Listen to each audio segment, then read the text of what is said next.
Welcome to the Weekly. I'm Jeremy. I'm Chris. And this week on the Weekly, Sigil released, or Sigil as what's okay. Well, yeah, Sigil. The Western reaches on crowdfunding, As opposed to Eastern market. right? Rising print-on-demand costs. Good luck with that. And AI bull Cox. I like the separation there. Okay. Yep. Okay. Yes, the CEO has named himself. So let's get started. Yes, so finally it is released, and it's as you would expect with anything WotC, it's a real half-assed kind of thing. So they're Unreal Engine powered virtual tabletop. I think we mentioned it last week, but it's in full release through the D&D Beyond platform. Okay. With a free account, you can access, very limited. You can see how it works. There's a limited free adventure, like a single dungeon setting, and like 6 miniatures. Okay. So you can at least play around with it. So remind me, it's a virtual tabletop that is supposed to look like 3D. Yeah, it is. It's 3D miniatures on a table with terrain. So it has, I think, limited like effects spells and stuff. Okay. So like from your miniature, you cast fireballs and some, but I don't think it's really, really early days. And so but like that's the goal, yeah. Right? Like a fully kind of like virtual. Yeah. So as if you were playing in person with Dwarven Forge and a bunch of painted miniatures, it's supposed to look like that with extra bells and whistles for casting fireball and stuff. Right. Okay. Yeah, with some effects. I don't think they're going to go crazy with the effects because they're trying to well, at least that was their original talk, is trying to stay away, making a very clear delineation between computer RPG, computer game RPG, and something that is playing. Right. So like actually playing, not animated, right? We're not talking like I think there is some movement. I think that the miniatures wobble or whatever, and some of the monsters will spawn, they'll rise up from underneath. But it's really, they haven't really established what they're going to do, and it's even made even more confusing by them just kind of sliding it into your D&D Beyond subscription, because you probably already had this. The master tier subscription was already available for the people that are running their games on D&D Beyond. So this is just in that now. And they've given you a little bit more than the free tier, but still not a lot.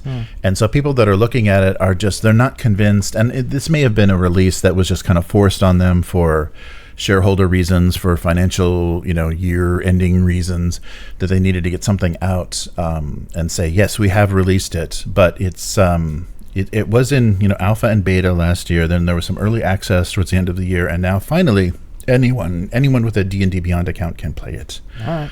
So and they're trying to give you the ability to import your characters and the source books from D&D Beyond. So that still isn't working. So it's somewhat incomplete, it's been called. And what's funny is this whole concept, and I think it's because they were so influenced by World of Warcraft and stuff in 2008. They mentioned this in the back of the 4th edition Player's Handbook, that there should be a 3-dimensional play space where people can aim the camera and move their miniatures to recreate the experience, virtually instead of with physical. Because 4E was more strategic and miniatures. So that's like, well, we should be able to do this virtually. And there are, officially licensed, platforms. Roll20 and Fantasy Grounds both have, the official stuff already for D&D, and basically every virtual tabletop was originally built to play D&D. But you can do it on any platform now. So they're competing with a lot of variation. So if they don't show up really strong and give you really good reasons to use this, it's probably not worth the learning curve. Maybe what they're hoping for is just it's included in there. It's just easier to use this one. Right. Yeah, but they haven't set up a shop yet. So they're missing out on the big stuff. Is the people that are going to buy the hats and the capes and the paintbrushes. Don't give them ideas. Now they'll just come up with like. Oh, that's what they want. That's what that's. I know that's what they want. They're probably looking into like blockchain NFT. oh yeah. Crypto nonsense to like buy your stupid hats that do nothing. Right. Yeah, but at least other people could see them. That's some people sell you stuff nobody can see. So the person that was reviewing the game was talking about, D&D is a very stop, zoom and ponder. If you're going to do it digitally, you're going to have to be able to do that, kind of sit and consider and look around. And so they need to really step that up and make sure that works works well as just the math of D&D. It's not even getting that right now. So currently with that master tier, you get some familiar zones: a woodland village, abandoned cobblestone structures, graveyards, and subterranean dungeons and mines.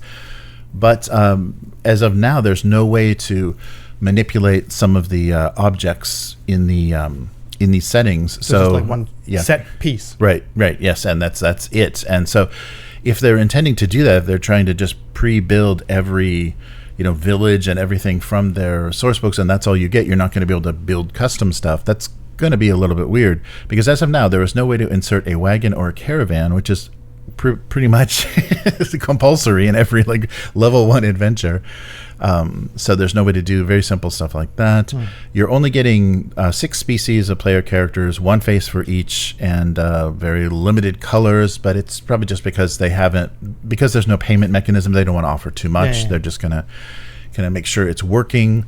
And the funny thing is, it doesn't currently support everything you might need as a D&D player. So you get your player sheets, and you get the newer rules and a few of the miniatures. You can move the miniatures around. You can select actions, aim your attack, and roll virtual dice. But most people are recommending you should be manually tracking stuff on pencil and paper anyhow, because some stuff just doesn't go off. Some stuff isn't loaded. And you can interact with very little. Like there's 3-dimensionality to the boards, but you're not opening chests or doing anything. You're not playing around with. And I guess you don't. I know they've half-assed this, right? Mm-hmm. But at what point do you blur the line between this and, like you said, an actual video RPG? Right? Yeah. I'm never going to use it. Never going to buy anything for it. However, maybe they should limit themselves to this is a 3D board with 3D pieces on it, and that's it, right? You're not going to get animations to open chests. You're not going to get animations for all it is the same thing you would be able to do with an actual miniature. Move it close to the treasure chest and say, is what we're limiting this thing to. Yeah, but they want. They want to monetize players. So they're definitely gonna do the mobile game, kind of thing, and they might even go to the extent of having loot boxes and randomized, things that you can. You might get a random sword. They already tried that with their Gamma World thing where you had to buy the cards. Right. Yeah, and doesn't Guild Wars did that? Guild Wars 2 did that, where they you could actually had to pay money to open treasure chests. Yeah, so that could be a D&D thing. I could see that happening. But the general management of stats and stats abilities and the math is variable and untrustworthy. So they've had things like hit points, armor class, and even characters' full inventories do not import correctly from D&D Beyond. So yeah, it's not ready yet. And I guess maybe they're just checking server loads and they're letting it slowly ramp up, because if they don't offer very much, they're not going to get a big rush of people to play it. So they can kind of gradually, and then there'll be some big sale or promotion or announcement to try to move people in once they know they're stable. But they have the log for what's going on in combat is really difficult to scroll, and so it moves too fast. It's an old text-based MUD, right? Right. Scroll. Oh, that's what's happening, right? Okay. Yes, and so some damage isn't accounted for. So it looked, there's the groundwork is there, but they're just not ready yet to. So this is basically just proof of concept. Yeah, I guess, and hoping that just people will try it out. So it's tied to the D&D Beyond subscription, but as of yet there is no third-party content support, no custom-built 3D assets. So that's still off, and maybe once they nail down how they want to charge people, if they're. Maybe they are working on a deal with somebody to tie in some sort of processor or whatever to, and I don't know what they do. I don't know what D&D Beyond uses, if they use Stripe or what processing they use. So they're probably just trying to figure out how they can nickel and dime people. So it's painless. Pay that 99 cents and you can go into the next room. the dungeon. Yes, but and so there was a post on the Discord for the Sigil. You got to keep calling it Sigil because that's what they officially called it. So the community manager was quoted on Discord as saying, "Things are not where we want them to be, but this is not a full release." Wait, what? So they released it, but it's not a full release. Okay. Yeah, so you can explore some of the 43 new bug report threads on their Discord. There's things like object positioning resets, download and update problems, all kinds of fun stuff. So, quote from those responsible: "I'm afraid it's not at all worth the time or investment." The reviewer. So I was hoping Constant DM was saying, "I was hoping for something I could use with my group. Really wanted a decent solution for my online players, but this doesn't feel like it has much to do with Dungeons and Dragons." And I think that's going to be the problem, is like really linking it. So this feels like D&D. It's different from playing D&D on all the other VTTs out there. This is the authentic experience. I mean, I think that's what they really need to be pushing. If you're not playing this, you're not playing D&D. And then they catch you in their little walled garden, and then they, just charge the hell out of you. Yes, but they keep saying it's not finished. Yes, so it's not a full release. Okay. Yes, and so sneak peek. So Chris Cox did a wonderful interview. So the CEO of Hasbro, formerly of Wizards of the Coast, was speaking to a financial magazine, and we'll cover everything that he said, but he specifically made the mistake of dipping back into AI and touting how that's exactly where they need to be and what they need to be thinking of, even though Wizards' official stance is they do not use AI, generative AI, for anything. So we'll see. We'll see what happens. But he's really trying to pivot back to play, and we'll see what that means in a little bit. All right, so something a little bit more fun. But I'm also kind of, the response for this is weird. Okay. So it kind of bothers me. I mean, I like this indie success stuff, but at the same time, people are like, I think, thinking not quite right. So Shadowdark gets a setting, and it looks to be the first $1 million crowdfunder of 2025. So that's all they're talking about. That's not what we need to be talking about, is how much money it's making. So they just launched the Western Reaches setting. So this is Arcane Library's official setting for their popular Shadowdark role-playing game. So Shadowdark itself made $1.3 million in 2023. So they're dipping back in, and they're already over another $1 million. So yeah, just in 12 hours on their Kickstarter, and they're also offering previously what was previously offered, the book, the limited edition book, as well as the zines, and then nice hardcover version of the zines. So I think between these two crowdfunders, they produced zines which were supporting material, which first started to flesh out the setting materials. Like the setting first started to kind of appear in these zines. Now you can get a little hardcover box set of the zines. Okay. I mean, I do like additional stuff. Yes. So it's a sandbox environment, and also in this content you get new classes and ancestries, things like the Gloaming Forest, the Dejurum Desert, the Mire Swamp. So two 200-page digest-size hardcovers. So it was Shadowdark Digest has too. Yeah, maybe it looks bigger on the website. Plus the Cursed Scroll zine. So that's what's being produced. That was what was supporting the initial content, because if you're indies, you have to release zines because that makes you indie. So the full core, despite making over $1 million. Yeah, right. They're getting away from indie. So the Western Reaches, those core books are going to cost you $129. Premium is $149, and that's going to be fulfilled by December 2025. I don't know. That's a little close. Optimistic. Yeah, because things aren't going well. Unless everything's printing right now. Yeah, right. Unless they're printing it out right now. But yeah, this article, I think this was on NWorld. This article was just like, all they wanted to do was celebrate the TTRPG successes. So last year, the Western Reaches has already beaten last year's big ones, Terry Pratchett's Discworld, which I regret not backing. It looked really nice, but the timing was just not there. And also, Ryoko's Guide to Yokai Realms, a 5e tome, did incredibly well last year. didn't hear about it, I guess because 5e. But Western Reaches is going to be an unexplored land of fragile civilizations, majestic landscapes, and forgotten horrors that lurk in the dark. So really, no different than any other fantasy RPG setting. Okay, got it. Yeah. So just reinforcing the grimdark, setting that they were kind of going for, the dark and ugly setting. So you can play as a painted witch, an armored knight, a silent monk, a scarred pit fighter, a quick-witted explorer, or a seafaring warrior. So all of this is done in the fast, elegant, and flexible Shadow Dark signature style.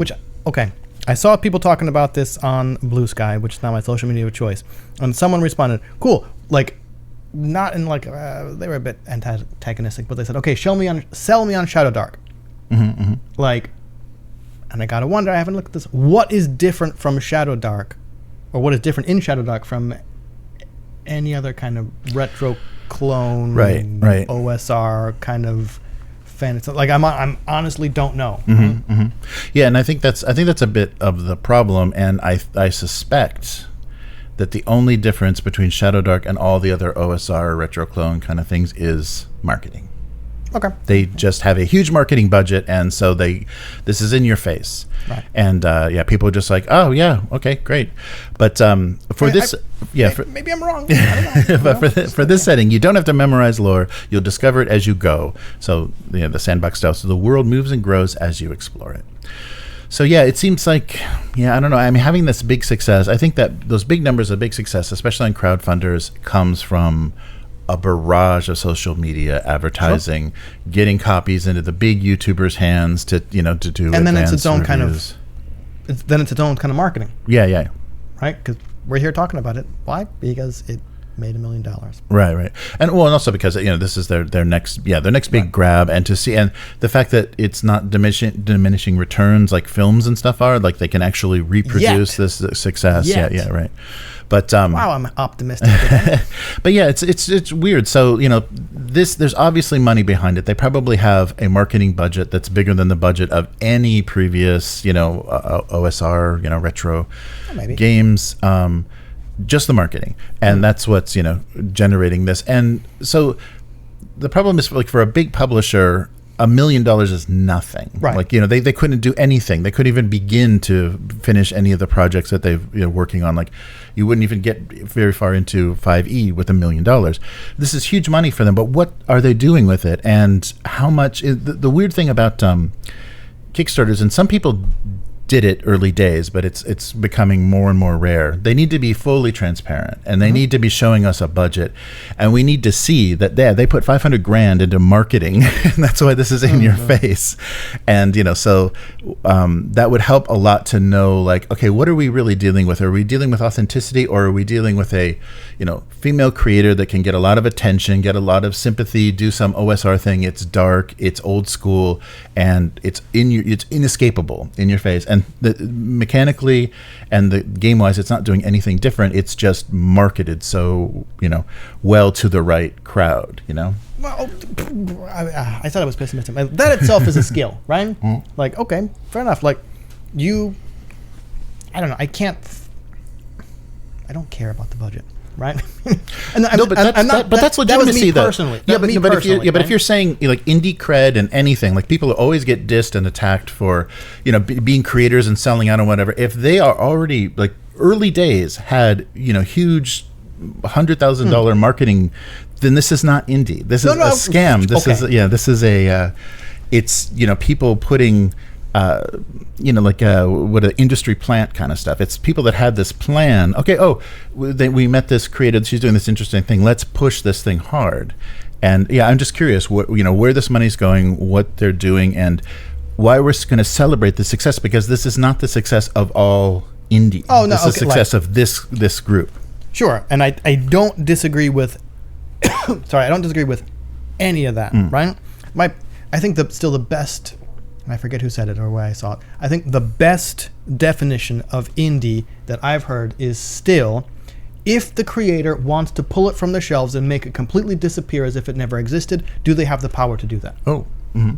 And I'm like, okay, that you know what? That's a really good definition of indie, right? They just say, nope, I'm done, and it's gone, right? Like, do they still have kind of sole ownership of their thing, right? Right. So, I don't know. I would... I said I didn't care about the Shadow Dark budget because like I don't really care about Shadow Dark, right? I'm just not going to play it, right? I do think that Kickstarters need to be more, in general, or crowdfunders need to be more, or it would be nice if they were more transparent about exactly, here's how much money we made, here's where it all went. Right? And here's who invested in us to actually even launch this crowdfunder. Where's the money coming from that's even behind this? I don't know if they need to do that. But if you're talking politics, that's politics. Okay. Where the money comes from is politics. Okay, I don't think I need to break, like, I thought along the terms of, like, doxing, not doxing, but these are all the individual people who support, like, that might, okay, like, again, I see what you're saying. And yes, I would like to see on the budget it said, this is what we started with, right? Right. And if the answer is more than 0, right? Well, then it's like, okay, I mean, obviously, but like, sure. At a certain point, I think you're getting into numbers where you kind of go, you're already supported. You're already kind of made it. You're no longer, I guess, I don't know if it's indie, but it's like, okay, you're like the mid tiers along with like Evil Hat and like Pellegrin Press and things like that. Like, you're not Hasbro, you know, it's going to be like Hasbro, but you're not me putting everything out like by yourself with the couple minutes you can scrap together from all the other household chores you're doing, right? So so it's just I just didn't like how, you know, what I was seeing just on the news sites, how they were talking about it, just the success. It's like, okay, it doesn't mean anything. I know what you mean. Like, it is kind of weird is maybe the best way I can put it. Weird and kind of not disappointing. I don't know. Weird. Can't come up with a better word. Where like, instead of going, look at this cool game, it's, this game has made $1 million, and like, a rising tide does not float all boats, right?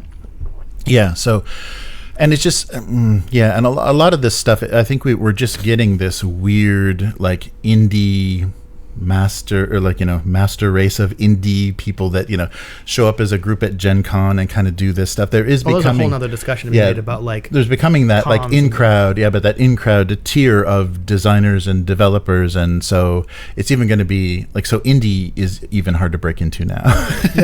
So I don't like not real fond of that. I like more DIY, have a big success. Just, they could have just kept releasing zines forever on this, and have a supported community, I think, instead of what was I going to say? It was something about like, okay, I think it's kind of still along the lines of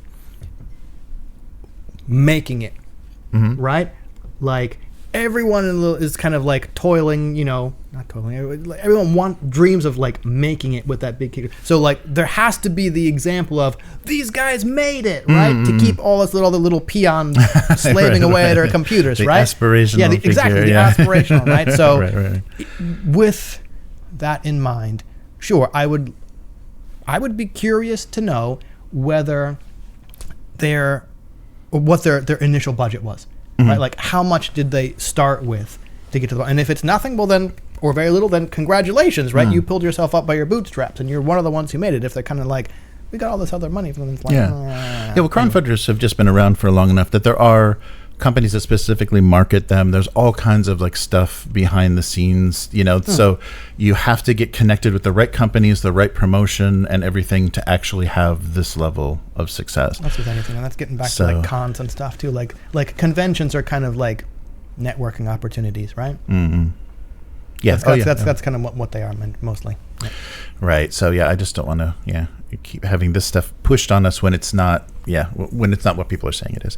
Anywho, but if you're an aspiring indie creator, well, good luck, because your print on demand costs have just gone up. That's why I stay PDF only.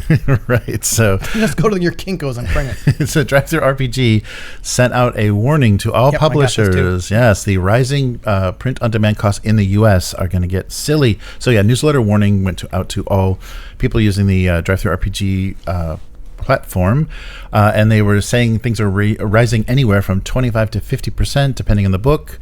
US black and white print costs will increase significantly, and this is due to increasing supply costs and probably tariffs, because if there's tariffs between Canada and America, that's going to make paper ridiculous. This is both hardcover and softcover.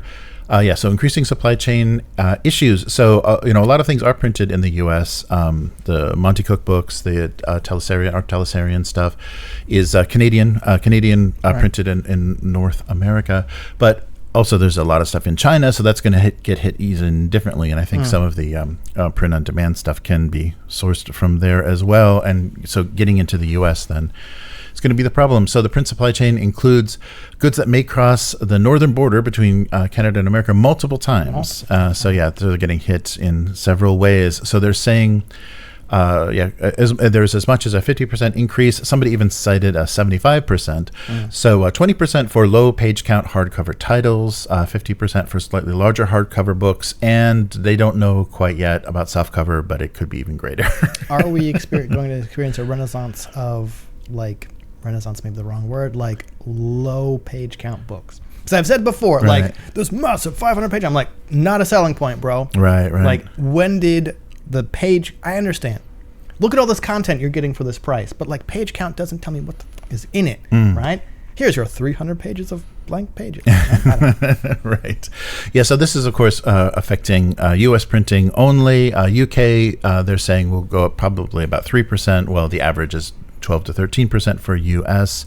So DriveThruRPG, though, is saying we are not going to adjust our selling prices, except in the cases where the new printing cost will exceed the current sale price. But things may be as high as 75%. So they're just going to kind of wait, because this may be temporary. This may be a temporary shift. So they're just going to wait this out. They're not going to kill you, but, it's probably a good chance that you're going to see higher prices. And we've already had that. I think DriveThru had a few years ago. I have nothing against DriveThruRPG because they're just doing what they have to do because we're paying more and all this stuff. So and it's just the deal they make with Lightning or whoever their print-on-demand services are. I don't think they own their own print. No, I don't think they do. I don't know why no one goes through DriveThruRPG. Just go through some different place. So we'll see. And some user posted on Reddit that they're a publisher with several games on DriveThru, and they got this same notice. And some of the stuff that they looked at, they said it's going to go up by about 75%. This will almost certainly have to create a increase in the price of the books, even though they said they're not going to do that yet. And he's saying already that the current prices aren't even profitable. So this is unsustainable. The cut you got on DriveThruRPG was ridiculous. The whole print on demand or short print, it's not a great system because you're basically just making a royalty, a small royalty fee on your thing that you created. So it's a bit out of your hands at that point. But so we'll see what this does because we've enjoyed this service for a while, but it may not be a sustainable thing. And so it may be that if you want a physical copy of something, you're really going to have to pay dearly for it, and it's going to be have to want it. It's going to have to be a very rare, kind of purchase. And we'll all be moving to PDFs, and you don't own any of that. Already there. Right. Well, let's get on to that new porn category you've been searching constantly over the weekend. I got about 5 minutes. Okay, the AI bullcocks. So don't type that into your search engine. So this Hasbro's Dungeon Master CEO has said he's been playing D&D for over 40 years. And so gave this statement to this financial magazine called, I think, Semaphore. And so they did a little interview in a nerd-friendly board game cafe because, of course, they did. And he talked about his current campaign with the sales team. This is just nauseating. A Scooby-Doo themed adventure called The Haunting of Murkist Manor, where they had to go and figure out who the Murkist monster was and unmask a bunch of local townspeople, and then that clearly weren't the real villains. So he's playing Scooby-Doo, and that's the person in charge of everything at Hasbro. He's playing Scooby-Doo. Yeah, he's playing Scooby-Doo. So, all right. But a quote from this interview, we pushed the pendulum too far towards the storytelling side of the ledger. So he's saying that, the business as a whole, especially with their purchases in media, like the E1, like they wanted to start making movies, license their properties for movies and things. And he says that was a mistake. We got to get back to play. Which badly defocused us on investing in design and innovation. Okay, right. Investing in our supply chain, managing our cost structure. So they were skipping all the logistics just to to sell the license, the IPs, but now they're pivoting back to play. So actually doing stuff with the stuff. What? Yeah. I hate WotC so much for that stuff. Yeah, me too. Yes. So they can't stop putting people in front of microphones or reporters that say stupid shit. So they, maybe have to sacrifice a huge mega hit up front, but the chances of a huge mega hit are pretty fleeting, and we're gonna have to go with something solid. And so the article just goes on. So he's mostly talking about Hasbro, but we get to the end here where the real great stuff comes in. So he says, so a quote from Cox says that he sees AI as a great leveler for user-generated content. So in other words, those people who haven't put in the time and effort to develop their skill get to be just as good as the people because you just... Yep. I hate this guy. Just a sentence. So the current AI platforms are failing to reward creators for their works. The interview or the writer is saying because they didn't do any work. But all right, sorry. But Cox says, I think this is solvable. So a subscription service letting other dungeon masters enrich their D&D campaigns offerings and let parents customize their Peppa Pig animations is what he's imagining. So he wants to supercharge fandom, and he thinks it's a net good for the brand. So and at the end of the article, the nice thing that he said at the end, including his own IP in there, is I'm a crass capitalist cheater in Monopoly. The worst fucking game. I don't know. Kind of rivals Catan. The worst game ever, and my man still cheats at it. Right. Yeah, so you can see a lot of this thinking. Maybe this goes over well with the shareholders, but like any customers of this company, it's just like, it's crazy. Because another thing that they talked about in just the production of toys and their toys based on their IPs is that they weren't serving 85% of their customers, because any exploration of the piratey toy markets in Hong Kong showed all these knockoff toys produced cheaply. And Cox thinks to himself, why can't we do that? So he wants to make cheap, that same trash level, and to feed. He wonders why Hasbro can't make toys so cheaply. Right, yeah. So because those are knockoff garbage toys. But he did, aside from calling himself a capitalist cheater, he did call himself an AI bull, because he is very pro AI and really is just like waiting to see, because he already uses. AI tools in his there was a great explanation, but basically PowerPoint is his go-to tool for DMing, which I thought was lovely. Okay. And he uses artificial intelligence tools, and he wants them to generate storylines, art, and voices for his D&D characters, because that's what he calls the great leveler, is let anybody just click a button and with stolen art, so you can stolen data sets. Love this guy, right? Like, you don't want to put in the time, effort to develop your skill. Hey, he's running Hasbro. You know what? I'm not saying he's got an easy job, right?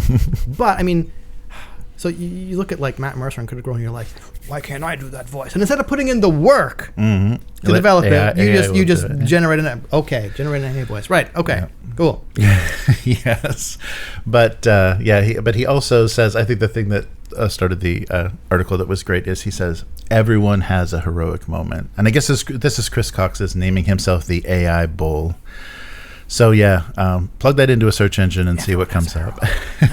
Everyone, so that's the problem with what's going on with D&D. Kind of kink shame from. Yep. Yeah. This guy must have a kink shame fetish. Yes. So we're never gonna. Oh, shame. Yeah. So unless D&D leaves their hands, I don't think we're ever gonna see anything we'd want to play out of it for a while. Which is really sad, because this release of the 3 books, the revision set for 2024, this is the first time that I don't just automatically buy those books just to see what's going on. I just have no interest. Your restraint. Yes. No, but seriously, that's really sad though. It's like really sad that they've tainted the brand enough that I'm just like, why even bother? Because it used to be like an automatic buy, every time that came out. I don't think they're at the point where they've soured enough of the fan base, right? Because with the OGL thing got mentioned, is why Shadow Dark kind of popped up. Right. The OGL, like, we were in our little designer bubble and everyone seemed to be talking about it. I think outside, like the people who just play, and I'm not using that as a disparaging term, like the people who just play, they're like, what? Like outside of designer circles, I don't think the public largely knew about the OGL thing, right? Right. So public is still buying books, right? And again, not using that trying not to use that term disparagingly, just as kind of a separate between people who are kind of inside the design and those who kind of are not. But unless they do something where the players, the people who just kind of like play, go, oh, I don't want this. I don't think they're going to make any changes. Yeah. I don't know that that shift that the art did for this revision set, where it's trying to make D&D kind of a cozy RPG thing, where it's just like baking scones. I hate that word. Yeah. I hate but that's what they're doing. Like, they're really pushing it towards this like Stardew Valley kind of, vibe. Like, really, that's what we're going to do with D&D. Well, but anyhow, so that'll do it. So yeah, keep an eye out. I'll put a link to that Semaphore interview. There's a lot of fun little quotes in there, but yeah, my soul is dead. But yes, Chris Cox has described himself as the AI bull. Okay. So officially he will remain. I think we will need a little trailer or something, a little bumper. I don't want anything animated with that title. But AI could do amazing stuff. All right. So, yes, that will do it for this week. So where can people find you? Blue Sky and Instagram, where I'm posting pics of gotten back to Tiny Xenos Rampant. Oh, nice. They're almost ready to go. Nice. We're going to have to play it eventually. Yeah. How big? The board, like, if you, okay, it could be 30 centimeters square. Oh, cool. Nice. Oh, that's exactly what those are. That little platform we're playing for us. Really? Yeah, okay. those are 30 each. Yeah. I think I bought 2 boards to make a 40 centimeter square thing. Very cool. Play on that. Anyway. Good. Yes, we'll have to do that. Okay. And how about you? And yes, I think next week, Tuesday, will be the art stream. So yeah, that has to be the day. So I'll catch up on the cartoons. You heard it here first, folks. Not changing, right? Be the day. Yes. So that's Monday night in North America. So yeah, look forward to next Monday night being the Abuse Cartoons stream, and that's Abuse Cartoons on YouTube and Twitch. It'll show up on this channel as well. I draw my single panel gag cartoon, Domestic Abuse. You can read that on GoComics, gocomics.com/domestic abuse. 20 years of comics, thousands of these little things. So yeah, I'll do some more of that, eat some Japanese snacks, and yeah. So it's a much mellower hang. Because I'm not here shouting about stuff. Yeah, right. So, and if you like what we're doing here on the Weekly, consider becoming a weekling. The strongest of all supporters. You can do that on patreon.com/upturnedtable. And that's one of the tiers. Just let us know what you want to see more of on the channel. Currently, I put together the entire Tunnels and Trolls adventure as one cool 5-hour video. That's in the member section right now on YouTube, and it's slowly uploading onto Patreon. So for the patrons and the YouTube members, you'll be able to see that ad-free as one big chunk. And yeah, we'll keep doing that with our live stream actual plays, making big adventures. Big chunks. On Patreon, you can also get the RSS feed that will give you the audio of this live stream all cleaned up and yep. Yes, and as well as any other audio postings that we do. And now, so I think I've got that worked out. There is now an RSS feed, or at least a podcast RSS feed on the member section of YouTube that I have to give you a link for it, but yeah, it will give you the same content as what's going up on the Patreon. Mm-hmm. So thanks for joining us this week. We'll be back again next time. Later, mortals. Goodbye.